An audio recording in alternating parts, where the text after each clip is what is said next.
March 26, 2024 began like any other day in Bishop Lavis, Cape Town. Peter Jaggers, the feared leader of the Terrible Josters gang, received an urgent summon, a meeting in Gauteng, a region far from his usual territory. There were rumors of a missing shipment and a deal that was botched, but no one knew for sure what the meeting was about. When Jaggers disappeared without a sign, people began to whisper.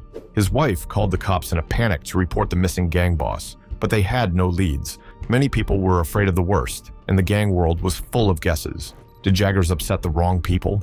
Has he run away, or was he taken? But a terrible truth was coming to light, one that no one could have imagined as the days went by with no sign of Jaggers. Where did Peter Jaggers go? The answers would come out, but not in the way that anyone had thought they would. And when they did, it would truly shake up the crime world in Cape Town. A quiet morning off the coast of Simonstown, South Africa.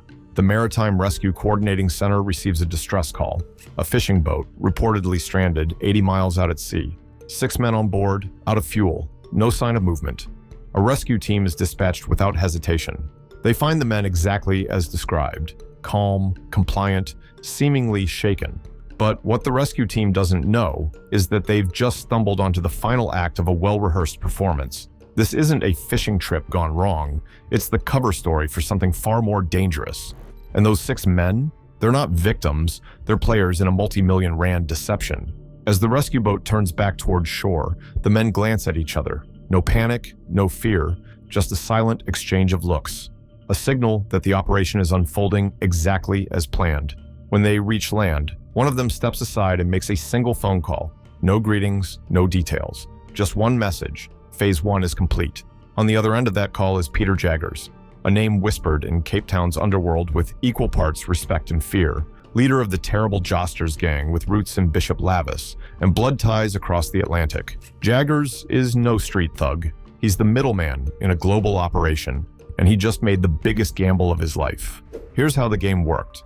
The Colombians ship the product, sealed, clean, tagged with GPS. The drop is offshore. Jaggers sends in his crew to recover it, then moves it along to their buyers, the Bulgarian Mafia. Smooth, silent, lucrative. But this time, Jagger didn't play by the rules. He took the drop and decided to not deliver. No word to Colombia, no heads up to the Bulgarians, just silence. The container, 1,500 pounds of pure was now in his control, and with it, he thought, came power.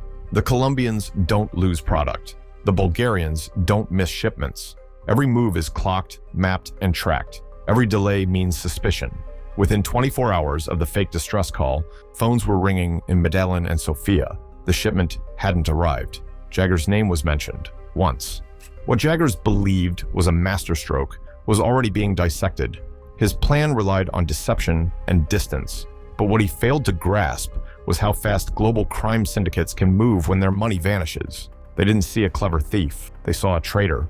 The 6 men on the boat weren't just decoys. They were a shield. Bait to make the authorities believe that the container had drifted off course. While one boat cried for help, another was already moving in, quietly, efficiently. The real boat made the pickup.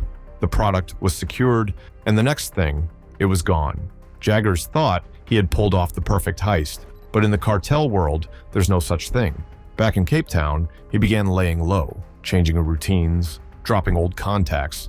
But his name was already on a list, not just with the Colombians, but with the Bulgarians too. 2 empires, billions at stake, and one South African gangster who just crossed them both. As the rescue boats carried the decoy crew back to shore, the real work was happening elsewhere. A second vessel, quiet and unmarked, had already reached the coordinates. Out in the open sea, the waters were calm, but the tension on board was anything but. Beneath the surface, attached to a buoy and weighted for concealment, floated a sealed container carrying 1,500 pounds of pure. This wasn't just a shipment, it was a billion-rand payload, and Peter Jaggers had just stolen it. The plan had been crafted with precision. The first boat's job was simple: get caught, act stranded, and sell the story. With the authorities' attention fixed on the fake distress call, the real team slipped in and out unnoticed. No resistance, no trace. In less than an hour, the cargo was lifted, secured, and heading back to Cape Town. The Colombians believed it was lost. The Bulgarians were still waiting. And the Josters? They were about to become richer than they'd ever imagined. But Jaggers knew the streets of Cape Town so well. He knew that betrayal wasn't rare, it was routine. This move wasn't new to local gangs. Over the years, Cape Town's underworld had built a legacy on scams, sudden switches, and broken deals. Gangsters had made careers by robbing suppliers, double-crossing buyers, and vanishing into the townships with millions. But there was a difference now. This wasn't a local syndicate. This was the Colombian cartel, and they don't let thieves walk away. 48 hours later, 7,000 kilometers away, a phone rings in Medellin. A Colombian kingpin answers, expecting to hear confirmation of delivery. At first, he smiles, until the voice on the other end turns hostile. It's the Bulgarians. They're furious. They've been waiting for a shipment that never came. The Colombian listens, confused, but then the pieces start falling into place. The decoy story, the missed drop. One name starts rising through the smoke: Peter Jaggers, the middleman, the only man who knew both the ends of the deal. And suddenly, the celebration turns to silence. The phone call ends with a promise: we'll find him. And now, the Colombians aren't guessing anymore. They know they've been played, but it's not just about the money, it's about respect. In this world, reputation is power, and a lost shipment means weakness. Jaggers hadn't just stolen from the cartel, he had embarrassed them. That night, a meeting is called behind closed doors. Only trusted men are present. One of them is the cleaner, the cartel's most effective hitman. He doesn't ask questions, he just needs a name, a photo, and a flight. Within hours, a ticket is booked, one way. Destination, Johannesburg. His mission is clear: no negotiations, no second chances. Track the man who took their cargo, find out who helped him, and then make an example out of all of them. Because in this business, theft is never forgiven. And once the Colombians come for you, there's no turning back. By the time the Colombian hitman touched down in Johannesburg, he wasn't alone in the mission anymore.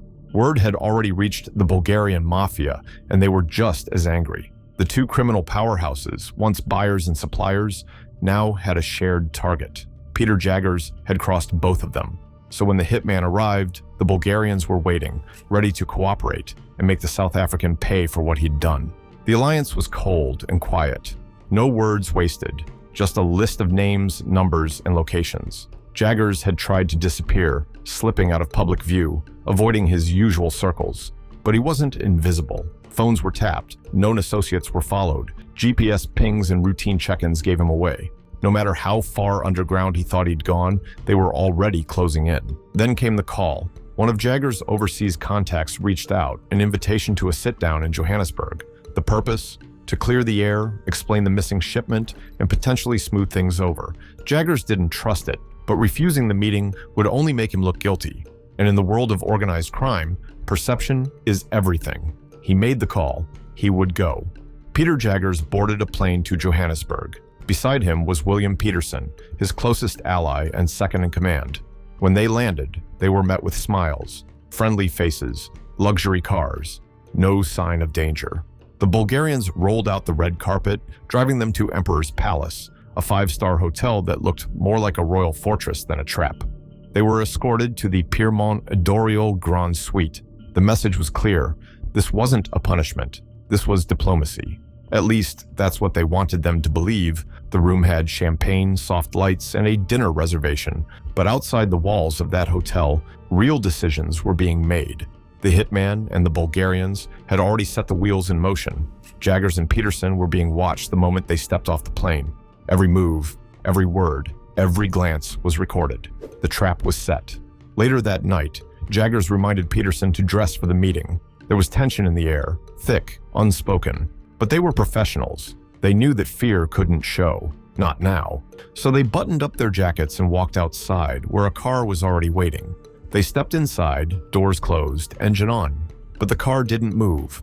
A man opened the other door and climbed in. Not a Bulgarian, not a driver. It was the Colombian, the one they never expected to see in person. He smiled, calm and cold, and slowly reached under his coat. A pistol appeared, and just like that, all the luxury, all the talk, all the illusions vanished. Peter Jaggers and William Peterson didn't scream. They didn't fight. They knew it was over. No need for questions. No need for answers. They had walked into their own trap, and now they were prisoners of the very people they thought they could outsmart. Cape Town was quiet, but inside Peter Jaggers' house, the silence had become unbearable. His wife had been calling his phone for 2 days straight. No answer. No response from William either. At first, she assumed they were laying low, but something didn't feel right. Not even a coded message. Nothing. She walked into Bishop Lavis police station with hesitation. Filing a missing person report in their world wasn't just dangerous, it was a last resort. But this was different. She wasn't protecting Peter anymore. She was trying to find him.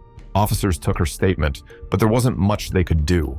Jaggers wasn't just missing. He had vanished. Later that night, her phone buzzed with a message from a number she didn't recognize. It was short. A photo of Peter and William, handcuffed, gagged, their faces swollen and bruised. No background, no timestamp. Just a warning. Return the stolen shipment, or they...